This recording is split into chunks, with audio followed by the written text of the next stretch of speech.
Hello everyone, I am Parthiban. Welcome to SAP Views. இன்னைக்கு date 7/9/2024. இந்த வீடியோவை night 10 o'clock record பண்ணிட்டு இருக்கிறேன். இதுக்கு ப்ரீவியஸாக நம்ம வந்து எம்சிசி ஆல் இண்டியா கோட்டாவிலிருந்து கிளியர் வேக்கன்சி லிஸ்ட்டு, அதே போல் விர்ச்சுவல் வேக்கன்சி லிஸ்ட்டு, அது மட்டும் இல்லாமல் நியூலி ஆடட் சீட்ஸ், இந்த 3 அப்டேட்டையும் லைவில் வந்தே சொல்லிட்டோம்.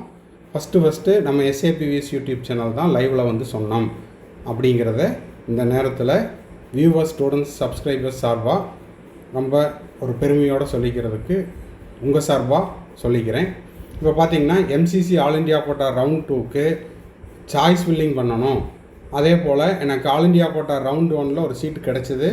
இப்போ அதிலிருந்து நான் என்ன பண்ண போகிறேன், அப்கிரேடேஷன் போட்டுக்க போகிறேன். இல்லைன்னா தமிழ்நாடு மெடிக்கல் கவுன்சிலிங் ரவுண்ட் 1 எனக்கு ஒரு சீட்டு கிடச்சிது. அதிலிருந்து இப்போ நான் ஆல் இண்டியா கோட்டா ரவுண்டு 2 ஒரு சீட்டை எப்படி நான் அப்கிரேடேஷன் பண்ணிக்க போகிறேன் அப்படிங்கிறத ஸ்டெப் பை ஸ்டெப் டெமோ வீடியோவில் பார்க்க போகிறோம்.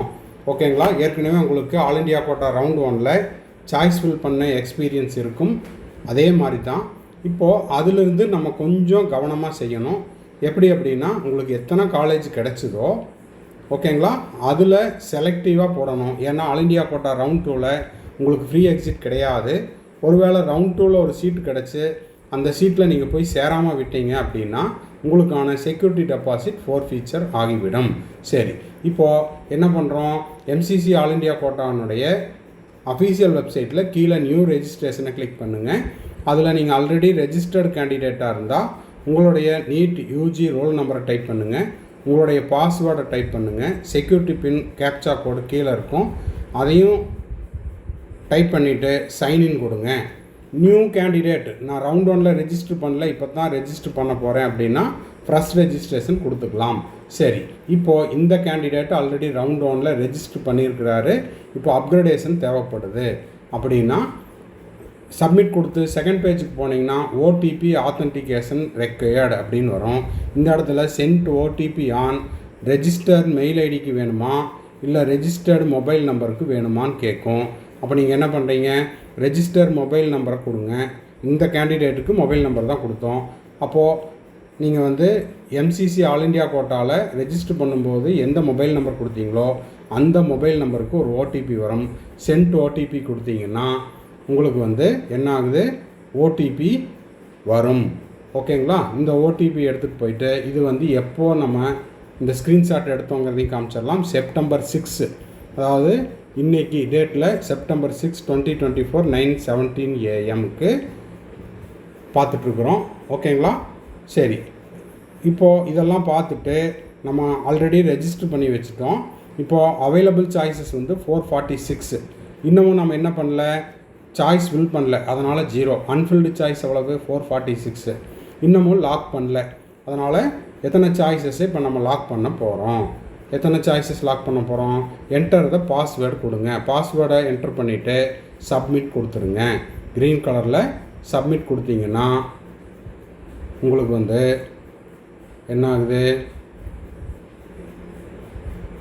இதை வந்து சப்மிட் கொடுங்க. க்ரீனில் சப்மிட் கொடுங்க.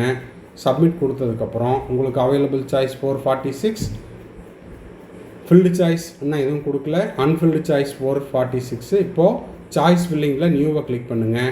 நியூவை கிளிக் பண்ணிங்கன்னா காலேஜ் வைஸாக வேணுமா, இன்ஸ்டிடியூட் டைப்பாக வேணுமா, எல்லாமே இதில் கேட்கும். அது வந்து நீங்கள் already all India quota round 1 கொடுத்துருப்பீங்க. ஓகேங்களா? அப்போது இதில் வந்து 3 சாய்ஸஸை இந்த கேண்டிடேட் கேட்டிருக்காரு. அப்படின்னா என்ன அர்த்தம், ஆல்ரெடி அவர் 4வது காலேஜில் இருக்கிறாரு. இப்போது அவர் இன்னொரு 3 ஸ்டெப் மேலே போக விரும்புகிறாரு. அதனால் செலக்டிவாக 3 காலேஜ் மட்டும் கொடுத்துருக்காரு. எத்தனை காலேஜ் இருந்தாலும் அவர் இருக்கிறது 4வது காலேஜ். ஓகேங்களா? இன்னமும் மேலே ஒரு 3 ஸ்டெப் போகணும். அப்போ இதே மெத்தட் தான் உங்களுக்கு. இப்போ நீங்கள் 10வது காலேஜில் இருக்கிறீங்கன்னா மேலே வந்து 8 காலேஜஸை போடுங்க. 4, 5, 6, 7, 8, 9. இப்போ நீங்கள் 10th பிளேஸ் இருக்கிறீங்கன்னா அதுக்கு மேலே உங்களுக்கு எத்தனை காலேஜ் வேணுமோ அதை போட்டுக்குங்க. இப்போ பார்த்தீங்கன்னா இந்த கேண்டிடேட் இருக்கிறது 4th காலேஜ். இன்னமும் அவருக்கு 3 ஸ்டெப் மேலே போக விருப்பம். அது என்னென்ன காலேஜ் அப்படின்னு பார்த்துடலாம். அந்த காலேஜ் என்னென்ன அப்படின்னு பார்த்தீங்கன்னா ஜிப்மர் அவருக்கு தேவைப்படுது, ஜிப்மர் பாண்டிச்சேரி போட்டிருக்காரு. மெட்ராஸ் மெடிக்கல் காலேஜ் அவருக்கு தேவைப்படுது, அதையும் போட்டிருக்காரு. ஸ்டான்லி மெடிக்கல் காலேஜ் அவருக்கு தேவைப்படுது. அதனால் இந்த 3 காலேஜ் மட்டும்தான் போட்டிருக்காரு. ரிமைனிங் இருக்கிற 4, 5, 6ல் அவர் எங்கேயோ ஒரு இடத்துல இருக்கார். காலேஜ் பேரை சொல்ல விரும்பலை. மேபி கீழ்ப்பாக்கா இருக்கலாம், இல்லை கோயம்புத்தூர் மெடிக்கல் காலேஜாக இருக்கலாம், இல்லைன்னா மதுரை மெடிக்கல் காலேஜாக இருக்கலாம், இல்லைன்னா ஓமந்தூராராக கூட இருக்கலாம். ஓகேங்களா? இதில் ஏதாவது ஒரு இடத்துல அவர் இருக்கிறாரு. இப்போ அவர் மேலே ஒரு படி எங்கே போகிறாரு? இந்த 3 காலேஜில் ஜிப்மர் கிடைச்சாலும் போயிடுவார், மெட்ராஸ் மெடிக்கல் காலேஜ் கிடைச்சாலும் போயிடுவார், ஸ்டான்லி கிடைச்சாலும் போயிடுவார். ஓகேங்களா? ஸோ அப்போ நம்ம ரீஅலாட்மெண்ட் கொடுக்கும்போது, அப்கிரேடேஷன் கொடுக்கும்போது இந்த மாதிரி தான் கொடுக்கணும். ஓகேங்களா? எது தேவையோ அதை மட்டும் கொடுத்துட்டு அது கிடைச்சா நான் கண்டிப்பாக போயிடுவேன் அப்படின்ற மாதிரி நீங்கள் சாய்ஸ் ஃபில் பண்ணணும். ஏதோ ஜஸ்ட் லைக் தட் போட்டுட்டு இப்போ நீங்கள் இருக்கிற காலேஜை விட கொஞ்சம் சுமாரான காலேஜ், அதாவது சுமார் அப்படின்னா உங்களுடைய ப்ரியாரிட்டியில் அதுக்கு கீழே இருக்கிற காலேஜ் கிடச்சிருச்சுன்னா அப்போ நம்ம சாய்ஸ் ஃபில் பண்ணினதில் யூஸே இல்லை. அப்போது சாய்ஸ் ஃபில் பண்ணும்போது கவனமாக உங்களுக்கு எது தேவையோ அதை மட்டும் போடுங்க. இங்கே பார்த்தீங்கன்னா அவைலபிள் சாய்ஸஸ் 446, ஃபில்டு சாய்ஸஸ் 3. ஓகேங்களா? அன்ஃபில்டு எவ்வளவு? 443. ஓகேங்களா? ஸோ அந்த மாதிரி செலக்ட் பண்ணி போட்டுக்குங்க. இதில் பார்த்தீங்கன்னா ஜிப்மர் போட்டிருக்காரு, அடுத்தது மதுரை மெடிக்கல் காலேஜ் போட்டிருக்காரு, கீழே வந்து ஹைடா இருக்குது, ஸ்டான்லி மெடிக்கல் காலேஜ் போட்டிருக்காரு. இதுதான் வந்து அப்கிரேடேஷன். ஏற்கனவே எனக்கு ரவுண்ட் 1ல் ஒரு சீட்டு கிடச்சிருச்சு. அந்த சீட்டு ஆல் இண்டியா கோட்டா ரவுண்ட் 1ல் கிடைச்ச சீட்டாக இருக்கலாம், ஆர் ஸ்டேட் கோட்டா, எந்த ஸ்டேட்டாக இருந்தாலும் சரி, தமிழ்நாடு ஸ்டேட் கோட்டா ரவுண்ட் 1ல் கிடைச்சதாக இருக்கலாம். இதிலிருந்து ரவுண்டு 2க்கு அப்கிரேடேஷன் எனக்கு தேவைப்படுது. ஆல் இண்டியா கோட்டாவாக இருந்தாலும் சரி, இல்லை தமிழ்நாடு ஸ்டேட் கோட்டா ரவுண்ட் 2வாக இருந்தாலும் சரி. அப்போ நீங்கள் செலக்ட் பண்ணுறது எந்த காலேஜ் கிடைச்சா நீங்கள் வந்து ஹாப்பியாக போவீங்களோ அந்த காலேஜை மட்டும் கொடுங்க. ஒரு காலேஜ் தான் உங்களுக்கு தேவை அப்படின்னா 1 மட்டும் கொடுங்க, 2 வேணும்னா 2 மட்டும் கொடுங்க, 3 வேணும்னா 3 மட்டும் கொடுங்க. இது எதுக்காக சொல்கிறோம்? ஆல் இண்டியா கோட்டா ரவுண்ட் 2வில் உங்களுக்கு ஃப்ரீ எக்ஸிட் கிடையாது. ஓகேங்களா? எது கிடைக்குதோ அதில் போய் சேர்ந்துடணும். அப்படி சேரலைன்னா என்னங்க சார் ஆகும்? உங்களுடைய செக்யூரிட்டி டெபாசிட் ரீஃபண்ட் ஆகாது. ஓகேங்களா? என்ன ஆயிரும்? அது வந்து ஃபோர்ஃபீச்சர் ஆயிரும். இதை கவனத்தில் குறித்து கொள்ளுங்கள்.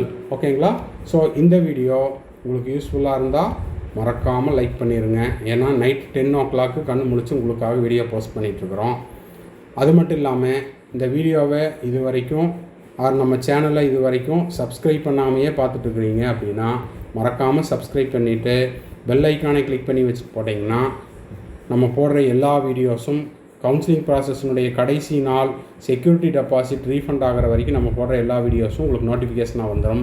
இந்த வீடியோவை நீங்கள் பார்த்துட்டு உங்கள் friend circle, relative circle, neighbour சர்க்கிளுக்கும் ஷேர் பண்ணுங்கள். மேற்கொண்டு உங்களுக்கு கவுன்சிலிங் ரெலவெண்ட்டாக பெய்டு சர்வீஸ் தேவைப்படுது, கம்ப்ளீட் கவுன்சிலிங் கைடன்ஸ் தேவைப்படுதுன்னா ஸ்க்ரீனில் தெரியுற என்னோடய நம்பருக்கு நீங்கள் காண்டாக்ட் பண்ணி அதுக்கான ப்ரொசீஜர் என்ன, டீட்டெயில் என்னங்கிறதையும் கேட்டுக்கலாம். 1 or 2 டவுட்ஸ் இருந்தாலும் அதையும் நம்ம வந்து பெய்டு சர்வீஸில் கிளாரிஃபை பண்ணுறோம். தேவைப்படுறவங்க அதுக்கான ப்ரொசீஜர் என்னங்கிறதையும் நீங்கள் எனக்கு கால் பண்ணி கேட்டுக்கொள்ளலாம்.